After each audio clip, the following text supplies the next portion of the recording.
नमस्कार, मेरा नाम है अजय और मैं आपको एक सच्ची घटना पर आधारित कहानी सुनाने जा रहा हूँ जो आपको शायद सोचने पे मजबूर कर देगी कि समय का करवट लेना कैसे किसी की ज़िंदगी को कुछ इस प्रकार बदल सकता है कि उसकी कभी उसने कल्पना तक नहीं की थी।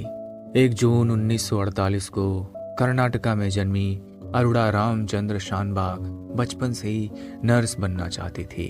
वह अपनी पढ़ाई पूरी करने के बाद king Edward memorial hospital Mumbai में एक जूनियर नर्स के पद पर खुशहाली से अपने सपने को जी रही थी।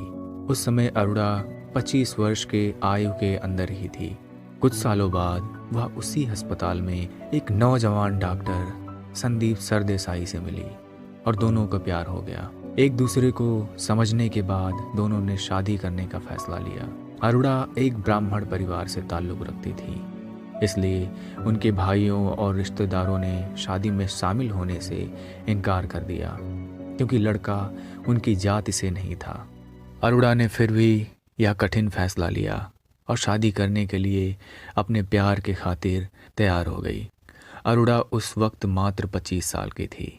कहते हैं कि नियति का खेल जितना सुहावना होता है उतना ही भयावह होता है।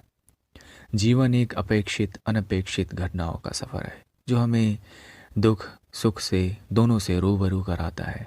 कभी कभी इनमें से कुछ घटनाएं ऐसी होती हैं जो हमारे पूरे जीवन को बदल करके रख देती हैं, जैसे हमें असहाय ही कर देती हो। ऐसे ही कुछ घटना अरुणा के साथ हुई थी। 27 नवंबर 1973 अरुणा की शादी के 1 महीने पहले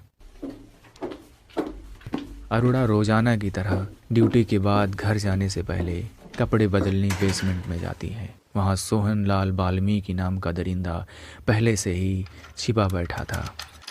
उसने अरुणा के साथ बर्बरता की, उसके साथ दुष्कर्म किया और उसके गले में जंजीर कसकर तब तक रखा जब तक अरुणा ने अपने शरीर को ढीला नहीं कर दिया।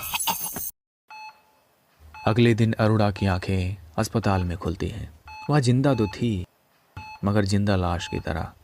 जंजीर का गले में कसना अरुणा के दिमाग तक जाने वाले ऑक्सीजन को हमेशा के लिए रोक चुका था, जिसे हम अंग्रेजी में एस्फिक्सिएशन कहते हैं, जिसमें इंसान देख सकता है मगर कुछ महसूस नहीं कर सकता।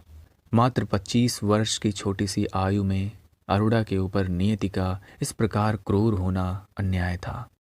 4 साल तक इंतज़ार करने के बाद कि वह ठीक होगी, उसके मंगेतर को जीवन में आगे बढ़ना पड़ा और उसने शादी कर ली। आरोपी को मात्र 7 साल की कैद हुई क्योंकि उसके खिलाफ कोई पुख्ता सबूत नहीं था, कोई गवाह नहीं था और अरुणा उस हालत में नहीं थी कि बयान दे सके। 38 साल बाद पिंकी वीरानी नामक एक जर्नलिस्ट ने उच्चतम न्यायालय से इच्छा या दया मृत्यु की मांग की, जिसे न्यायालय ने 8 मार्च 2011 को ठुकरा दिया। फिर एक जजमेंट में न्यायालय ने पैसिव यूथनेसिया की इजाज़त दी। तब से भारत में यह कानूनी हो गया। पैसिव यूथनेसिया का मतलब इंसान के इलाज को रोक देना और प्राकृतिक मृत्यु देना। 18 मई 2015 को अरुणा शानबाग ने उसी अस्पताल में 42 वर्ष तक जिंदा लाश की तरह रहने के बाद अंतिम सांस ली। अंत में यही सवाल आता है कि दोष किसका है, नियति का या स्त्री होना।